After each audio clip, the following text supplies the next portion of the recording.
So good morning to everybody. So I will continue with the next presentation for this HERCULES school. And I will share my screen first. Let me do as follows. Share screen.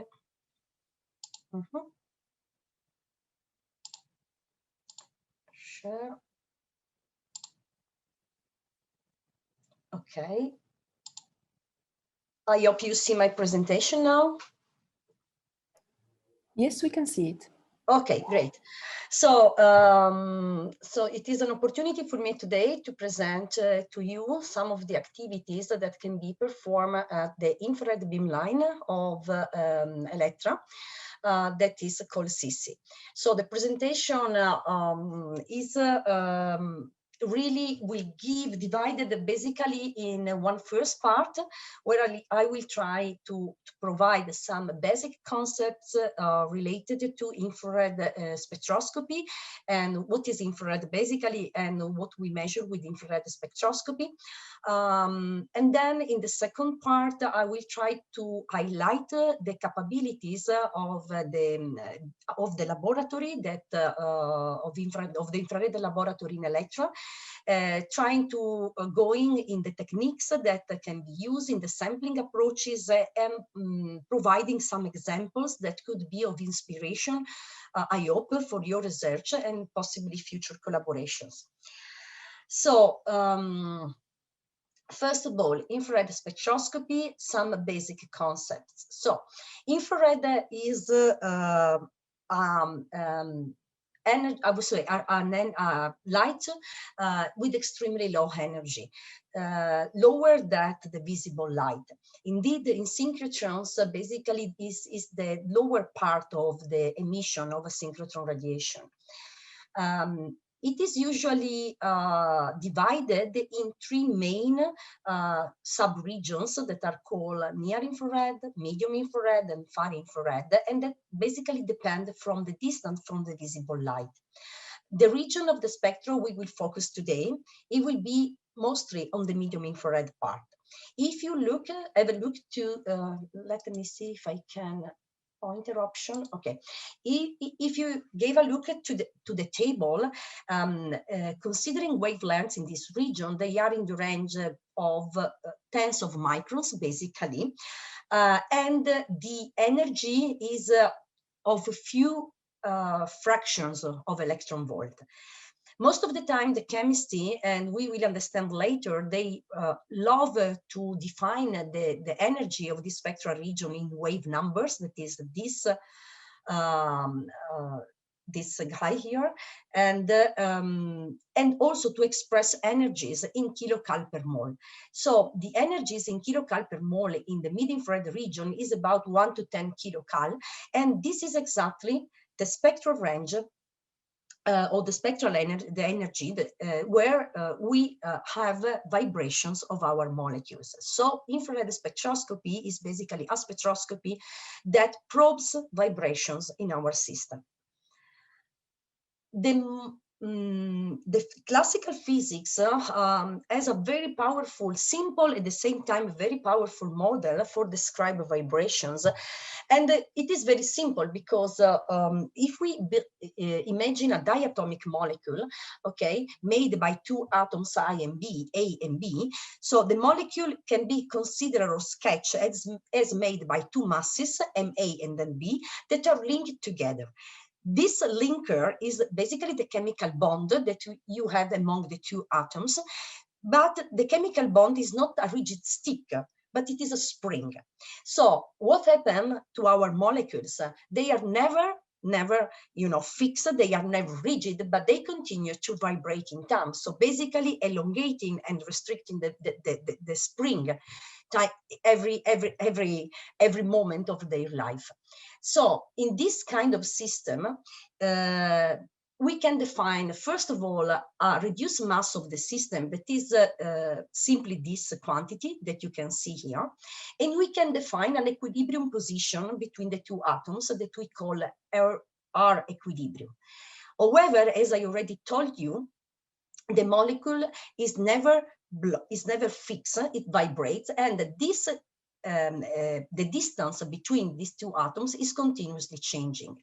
If we call xt the distance, so in time, this distance can be described as the effective position of the two masses, so the effective distance between the two masses at the time t, minus the equilibrium position. So this is it goes straight forward to the following assumption, that is, if the displacement of the two masses is not too large, and this cannot be, because in case of too large displacement, you break basically the chemical bond between the two atoms, the restoring force of the force that try to keep back the atoms at the equilibrium position can be described as proportional to the spring constant. So this is basically the Hooke law. This reflects in a differential equation, second order, and the solution of this equation describe the motion of the system. And exactly, it is described basically as a periodic motion, that is this sinus function, multiplied by an amplitude. So basically, everything is described as a periodic motion with a certain amplitude A and a certain frequency mu. The classical model also gives us the opportunity to retrieve which is the frequency of this oscillation, that is basically proportional to the spring constant of our bond, of our spring, and inversely proportional to the reduced mass of the system. So this is a very simple equation, but it contains a lot of information inside, because it's telling us something very important, that the frequency and therefore the energy of vibration is higher as the constant is higher. So this means that rigid system like double bonds or triple bonds vibrate with energies that are higher than single bonds, for example. And that it is inversely proportional to the mass of the system. So higher is the mass, lower will be the frequency, but we will see later more in detail. Nevertheless, so this is the classical description of the system, but is in any case an approximation, a description that is not fully describing our the vibrational motion. Why? Because basically this kind of model, classical model, basically allow all the possible vibrational energies for our system. But this is not the case, because as happened, you know, in all our system, the system is not a continuous, but it has quantities. So basically, you can have only specific vibrational energies for a system, and this derive for the quantum physics, and the description of the system is in a quantum mechanical model. So making things very quick, because it would be, I think, tens of hours in order to get this equation. So we know that the vibrational energies of our system is described in some levels of vibrations that are defined by a quantum number, vibrational quantum number, that is this number here, n. And these levels are spaced, okay? And the space between the level is decreasing, increasing the quantum number. So in a curve where we describe the potential energy of our system, our vibrational possible energies are distributed as you can see here. Obviously, if you consider the displacement for the equilibrium position, at a certain point, you cannot have an infinite displacement, as I told you, because after that point, you have basically dissociation of the system, but also you cannot have the opposite configuration in which the two masses compenetrate each other. So this describes the potential energy, and these are the vibrations. The important thing that comes also from quantum mechanics is the following, are the selection rules for vibration.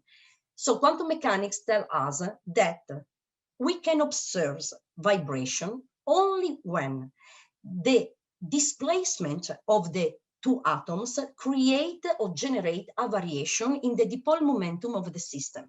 So the dipole momentum describes in a system the charge distribution of it.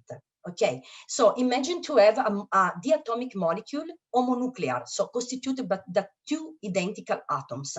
You don't have charge distribution, so basically each vibration you can imagine does not produce any variation of the dipole momentum. So this implies that you don't see in your infrared spectrum any contribution for these molecules. Okay. So this is the reason, because you can see, for example, CO2 bands, but you cannot see oxygen bands, O2, in the atmosphere.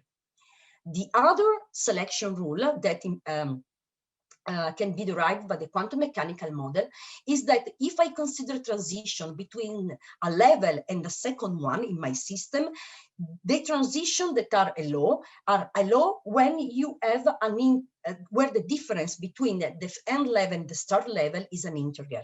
So this means that if my fundamental vibration is this one, I can have transition to the vibrational level 1, 2, or 3.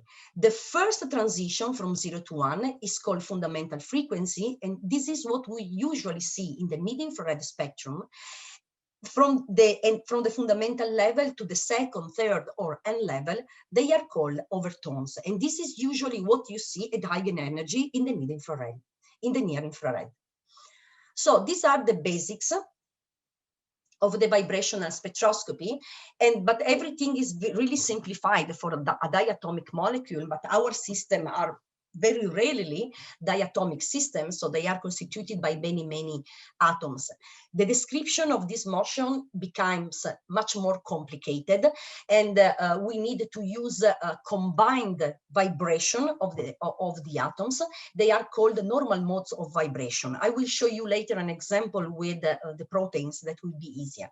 But in general, motion that we can describe are stretching motions. So basically motions where what is changing is the distance between the bond length, or deformation modes that are modes in which when the molecule is vibrating, what is changing is the L angle between the bonds between the atoms. So just for providing you an example, to have a flavor of the things that we can see, we consider water. So water is constituted by 3 atoms, so oxygen and 2 hydrogens, and it is characterized by 3 basic modes of fundamental vibrations in the mid-infrared regime. These vibrations are the symmetric stretching, asymmetric stretching, and the bending mode. The spectrum of liquid water is the one that you can see here. So what happens in the other spectral regions? In the near infrared regime, you can see what we call overtones. As I told you, transition from fundamental level to higher levels. And it is this spectral region basically here. This is a region that is not typically used in synchrotrons for 2 reasons. First of all, because you don't have a specific advantages of using synchrotron radiation with respect to conventional sources in the near infrared regime. But also because the chemical information that you can obtain from the near infrared are less informative with respect to the one that you can obtain in the mid-infrared regime. This is a technique mostly used in pharmaceutical, for example, companies mostly for historical reasons. Then we have also the low energy part of infrared spectrum, that is the one of the far infrared, closer to the terahertz, closer to the microwave regime. What we see in this spectral region are the low energy motions. And for water, these low energy motions, they are called librations. This is very interesting for water, because water, as we know, is in liquid state characterized by a dense and network of hydrogen bonding. So this implies that when one water molecule is vibrating, this vibration transmits also to the neighborhood molecules, because what is changing is the hydrogen bonding. So the collective motion of the portion of liquid water gives these librational modes that are very interesting and very in study for many extent, but especially for long range order of the systems. Nevertheless, we today will focus on the mid-infrared regime. As I told you before, we can obtain several information from a mid-infrared spectrum. First of all, we can understand the nature of the atoms that are involved in the vibration. We can understand the strength of the bond, and this is due exactly to the relation of the frequency with respect to the constant of the bond and with respect to the reduced mass. But we can have also information on the chemical environment, because the dipole momentum of a molecule, it depends also from the environment. Simply speaking, if you have a polar molecule and this polar molecule is in a polar of a polar solvent, so the two solvents interact with the molecule differently, and so they can provide charge on our atoms or depauperate charge from our atoms, and this is changing the dipole momentum of the system, so it reflects also in the infrared spectrum. The thing that is that in any case, I want to stress that sometimes in several spectroscopies, you are used to focus on a single band. For example, in the talk before of Alessandra was showing you example of X-ray fluorescence or even X-ray absorption. So you know, for example, that at a certain energy, you have a fluorescence of an atom, of an element, or absorption of an element. Infrared is intrinsically related to the chemical bonds. So it is intrinsically related to the fact that you have a complex network of bonds. And one single element is not enough for characterize, one single band is not enough for characterize your system. But most of the time, you need the entire infrared spectrum, okay, in order to be able to characterize your molecule. This is also the reason because for the infrared, the portion of energy extracted also from an infrared beamline is very, very large. And then you can do also information on the quantities, so how much molecules they vibrate, but we will see also later. So going a little bit more, these are a very basic introduction in order to understand what I will show you in the next slide. So SISSI-Bio beamline, SISSI is the synchrotron infrared source for spectroscopy and imaging. It is the infrared beamline in Elettra. So we operate both with synchrotron radiation and conventional sources, and you can get access to both of them through CERIC, especially calling for SISSI and SISSI-Bio and SISSI-B offline instrumentation. Which instrumentation? Essentially, we have instrumentation for doing three main types of measurements that we call infrared spectroscopy, infrared microscopy, and infrared nanoscopy. Going from an approach that does not provide any spatial information on the system to an approach that provides chemical information on the system with a nanometer scale lateral resolution. The following slide, I will show the instrumentation, the sampling capabilities, and selected example for each of these three approaches. In the first, I will show the layout of SISSI. So SISSI is the beamline, as I told you, is a bending magnet beamline. We extract infrared and visible light for the bending magnet number 9 at Elettra. What you see on the top image is, this is the axis of the synchrotron, and this is the propagation of the visible portion of our extracted radiation from the beamline. This was an offline setup that we were testing, basically some optics, but it is a nice picture to show. The thing that everything is on air should first should bring to your mind one idea that should be clear. Infrared radiation is totally safe, even if you work with synchrotron radiation. This the very low energy and the safe characteristic of the lights provide the opportunity to perform a large variety of experiments that are not damaging for the samples that you are measuring. and especially for biological sample. And this is the reason because biology of life science, of biomaterial, soft matter is one of the major applications that we perform at our beamline. So once the light is extracted from the beamline, it is delivered to two end stations. One end station is the CCBO beamline that is especially devoted to chemical life sciences that I will talk today. And this the second branch that is managed by CNR is a branch mostly dedicated to material science. In addition, there is a third end station, pretty new, that is the nano FTIR end station. So the end station where we can perform experiments resolved with at the nanometer scale. So first of all, I will talk a little bit about spectroscopy. The system, infrared spectroscopy is performed by using an instrument that is called Fourier transform interferometer. So basically, you can have conventional sources of infrared sources, and this the infrared light goes through what is called interferometer. I don't know if you know how it works, but in any case, basically, you have a couple of mirrors that one is fixed, the other is moving continuously. And the motion of the second mirror provided to you a signal that is called interferogram. The radiation that is in is a broadband radiation. So differently for many beamlines, they work in single wavelength mode. And when they want to change the energy, they have to scan for each energy. So it is they are dispersive system.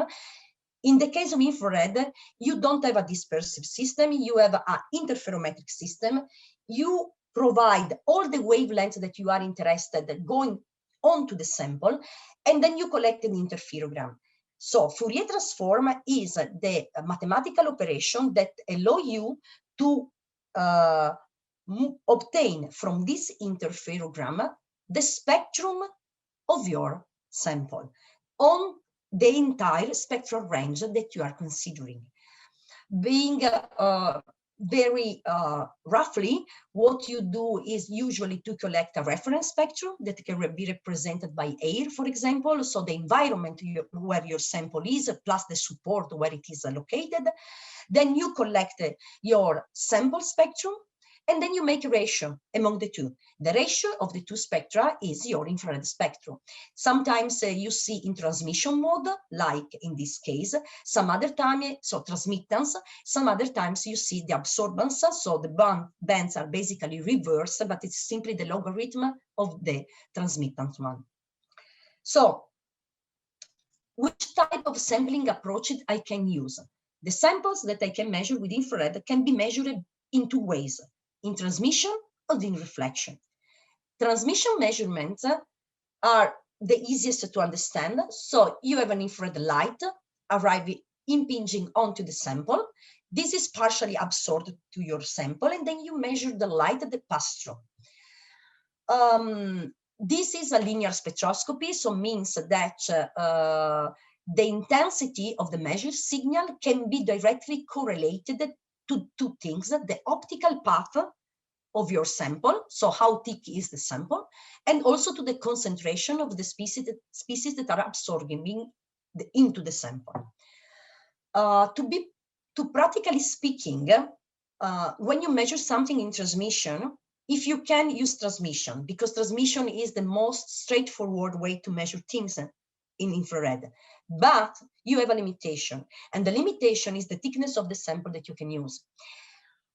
Your samples cannot be too thick, because if they are too thick, you don't have all the light is basically absorbed by the sample. You don't have more signal out, so your detector is not working, and you have what you call saturation of the detector. So there is no enough light passing through. You have to avoid, obviously, this condition, because you cannot obtain reliable information in the regime of nonlinear regime of the detectors. And for this reason, your sample is to be thin. How much thin? This is really dependent on the intrinsic capability of the sample to absorb infrared light. These are different sample by sample. But in general, I can say that the thickness that you need is in the range of few microns up to tens of microns, not more than this. This is the reason because sometimes when we have bulky material and we don't want to manipulate them too much, we use diamond compression cells. These are cells where you have two diamonds on the bottom and on the top. You put a very small fragment of your sample on one of the diamond, you put the second one on top and you press. And in this condition, you thin your sample in a suitable thickness in order to be measured. Then you have a series of reflection measurements. So you can measure in reflection. You can measure with, I would say, what is called normal angle or grazing angles in order to get information on mostly on the surface of your sample. See, these are more surface sensitive techniques. Or you can measure in a special way in reflection that is called attenuated total reflection. In the attenuated total reflection, that is the technique that I will present in the next slide, your sample is put on top of one material that has a higher refractive index. So what is happened is total reflection, okay? And your light, infrared light, at the critical angle will go onto the surface at the interface between the crystal and the sample, and it will be reflected back. But in this condition, what you have is the propagation of an evanescent infrared light wave in the sample. And this is probe the sample for a penetration depth that is independent from the sample thickness, but dependent from the wavelength.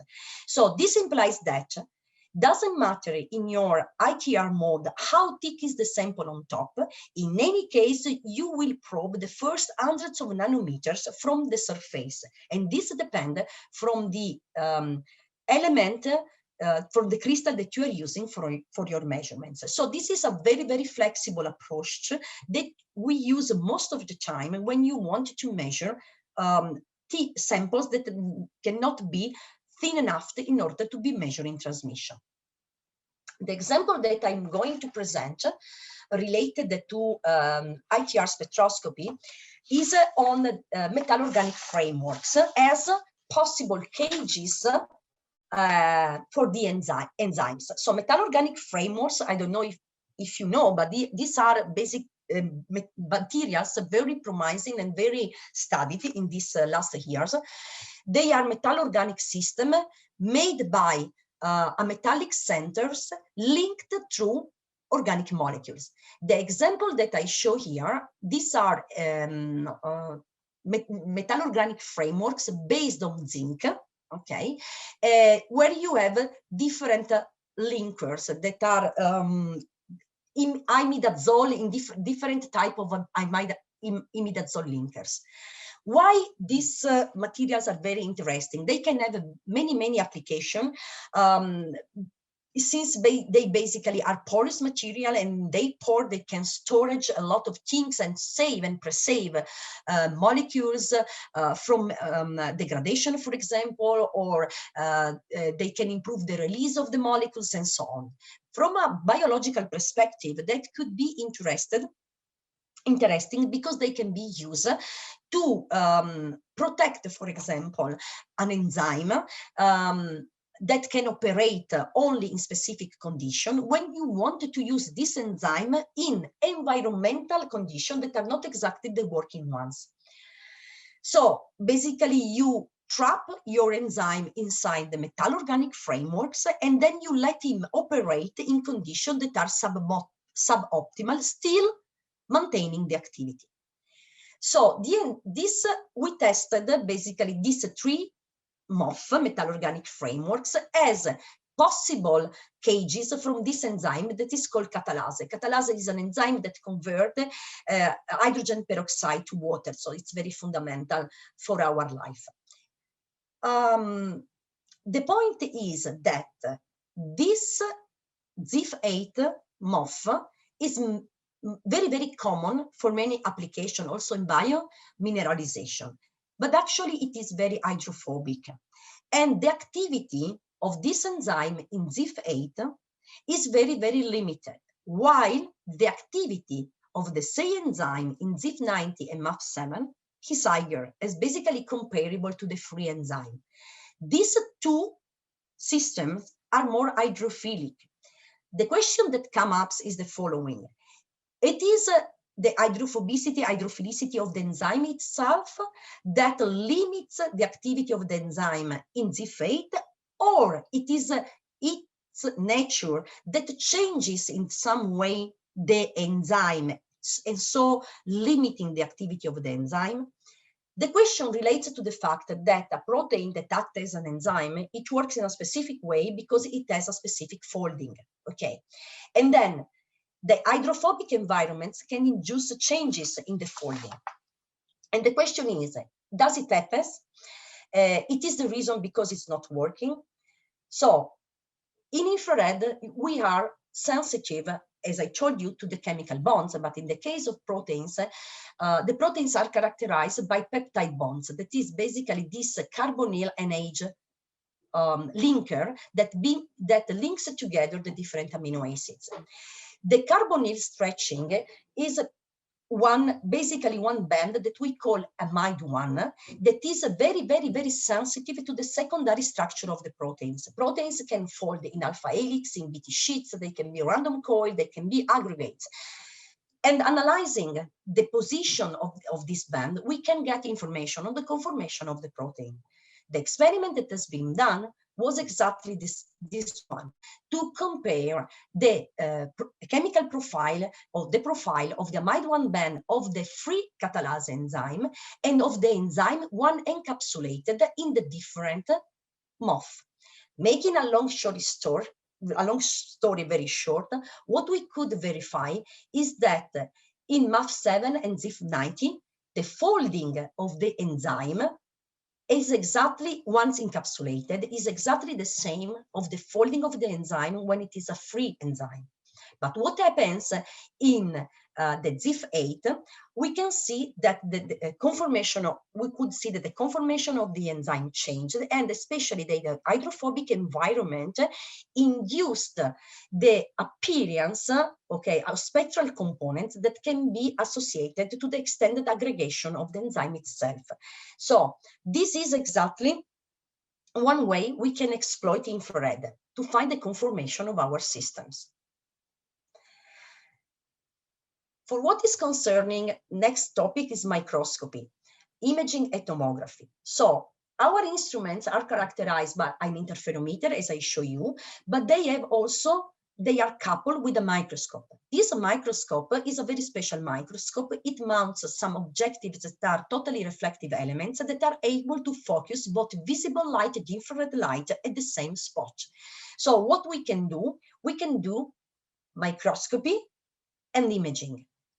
At which lateral resolution? The lateral resolution that you can achieve with this system is basically limited by the Rayleigh criterion. So we are in far field mode, and Rayleigh criterion is limiting our resolution. And the criterion is telling us that the best detail that we can achieve is almost comparable with the wavelength that we are using. Since in the mid-infrared, we are using wavelengths in the range of up to tens of microns. So few microns or 10 microns are basically the lateral resolution that you can obtain. So infrared microscopy in far field mode is a microscopy with a micrometer lateral resolution. We can perform microscopy in two ways. We can do a raster scan mode as the same that Alessandra showed.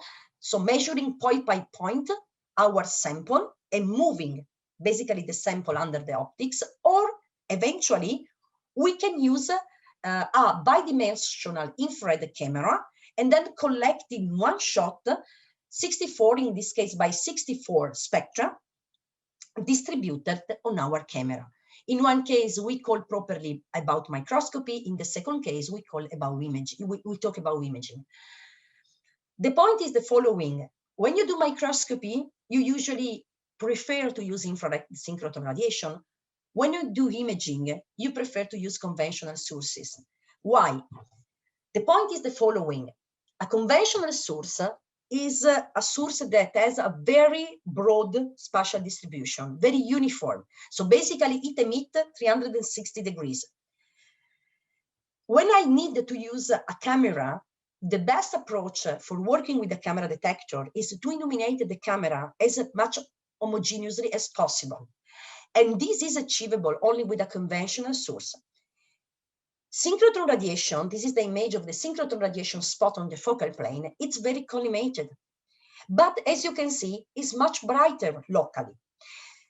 This means that by just using infrared synchrotron radiation, I can obtain spectra with very good signal to noise ratio working in raster scanning mode. What this implies the following, that when you talk about lateral resolution theoretically achievable using one microscopic approach, you have always to remember that the theory has to combine with the practice, and the practice is the signal to noise ratio that you can achieve. Here you have the signal to noise ratio of different spectra increasing the lateral resolution for conventional source as for synchrotron. As you see, basically below 10 microns, okay, your spectrum is becoming so noisy that you cannot really obtain any good information by it. Conversely, synchrotron, it remains much more stable and with very good signal to noise ratio. So if you can use microscopy, but in case you need large areas and lower resolution, so in this case, you can use imaging with conventional sources. I will do a very quick examples in this of the approach of what we can do with the infrared microscopy. So the first example that I present is an example that comes from paleoarchaeology. So we collaborate with University of Siena and other institutions in order to try to find more details on lithic pieces, okay, that belonging to our ancestors. Specifically, in this case, we focus in this paper on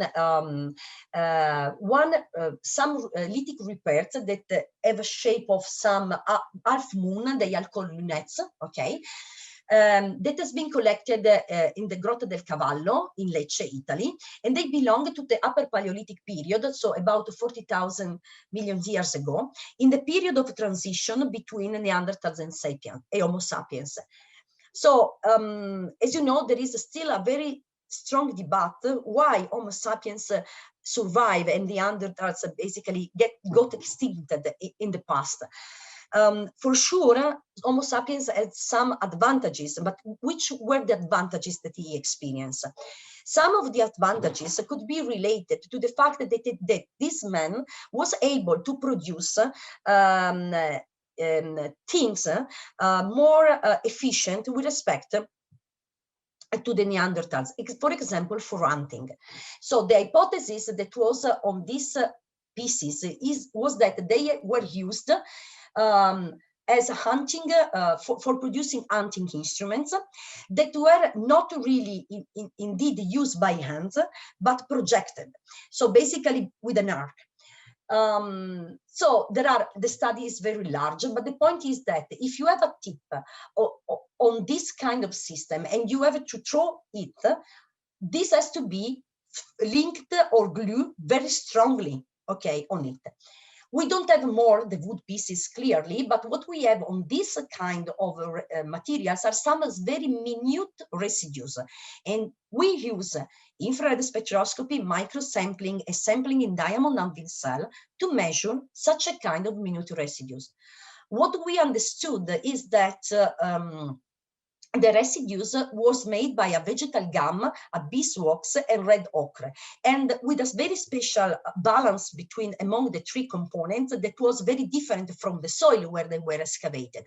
So this gives us the idea that these humans were able to mix together components that can produce a glue, basically a first glue, Paleolithic glue. So this was a very interesting study, in my opinion, and this is one of the examples where you can use the microsampling capability of infrared synchrotron radiation. Another example that I wanted to show you is related to the microplastics. So you know, nowadays, unfortunately, our oceans, our waters are very, very polluted, and they are polluted by a lot of plastics. This is very dangerous for the environment itself, clearly, but also for the food chain, because if the plastic are very minute, they can be heated by very small organisms at the base of the food chain level, and then transmit organism by organism up to the humans. And we don't know the impact of such a type of contaminations.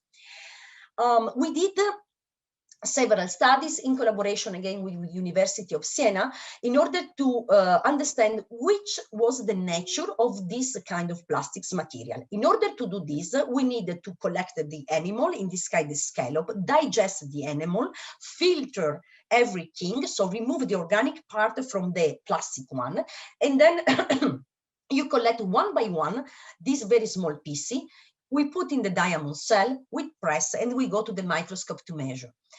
What we found were different plastic, but especially polybutylene terephthalate, rayon, and melamine resin fragments. That is very interesting that this polybutylene terephthalate was becoming from the laboratory contaminants. So keep attention, when you work with very minute quantities of materials, contaminants can be very severely affecting your analysis. Red rayon and melamine, we have the suspect that they can come from the suits and the containers used by Antarctic expedition. So red rayon is used, for example, for the jacket, and melamine, it was also on the container. So the idea is, again, for sure you have a plastic in the water, but please try to avoid to further contaminate with your presence, especially very unpolluted, still unpolluted, I would say, environments like Antarctic. The other experiment that we did, still related to this type of subject, so contamination of plastics, was the following. We during one expedition, one of our collaborators found this small organism that is a collembolon, okay, at the base of the terrestrial food chain in Antarctic environments. This is the San Giorgio Island that is basically in Antarctic, on top of a polystyrene piece that was completely covered by algae lichen. So the idea is, does this animal get confused by the fact that the polystyrene is covered by its normal food, and does it ingest some polystyrene? What we did, it was a very special sample preparation that was to digest the animal, so the organic fraction, without destroying the exoskeleton of the animal. And then what we can do, it was the imaging of the whole animal and to identify polystyrene directly on the digestive tract of this animal. So this is another type of approach. This type of approach is much more similar to full imaging, or something that we can call also tomography. So this is a last development at our beamline that was supported by this Interreg project in Cima. That is the possibility to perform not only infrared planar imaging, but to perform IR tomography. So basically you can reconstruct the 3D image of your sample and slice it in a virtual way. We obviously are limited by the size of the sample, we are limited by the thickness of the sample, but in case of very porous material, for example, or in case of appropriate sample prep, I think that FTIR tomography could be a real challenge in the future of the infrared research. So if you have some ideas, you are kindly invited to share with us, and then we can find maybe a possibility together. Finally, I wanted to tell you that in the recent years, I think that I have 1 minute, right? More or less. Okay. So in the recent years, there are several approaches that has been developed in order to overcome what is the diffraction limit of the far field limited in lateral resolution of infrared techniques. That is to develop some approaches that are called near field approaches for measuring infrared spectra.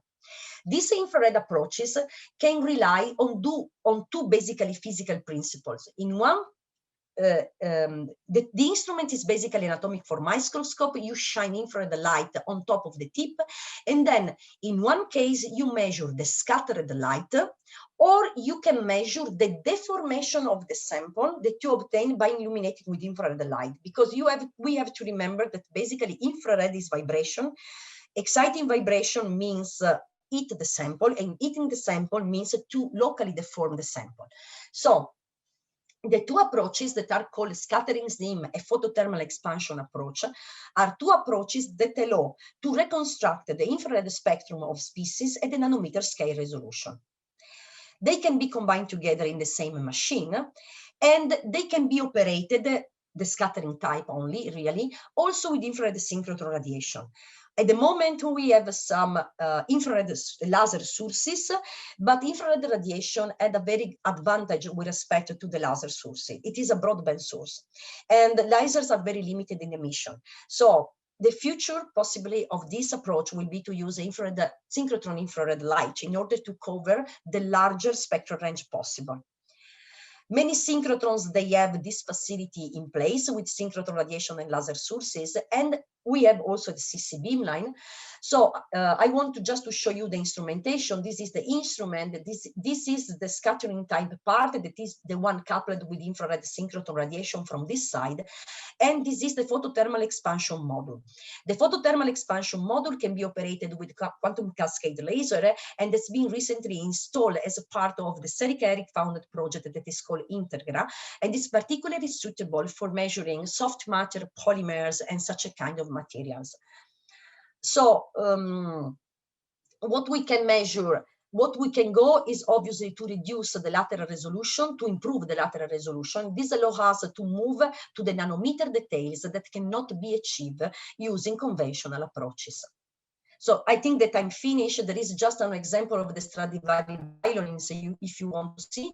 So it's very easy. I want to thank all my collaborators, Giovanni Virarda, Chiara Maria Tastani, that is also part of the CERIC staff, Diana Eva Bedolla from Maya Science Park, and Federica Piccirilli and Hendrik Vondracek. Martina Zangari and Clarissa Dominici are the two PhD students that are supported by CERIC and are present also today, and Julia Radoi, that is another PhD student that is supported by a European project. So thanks for your attention.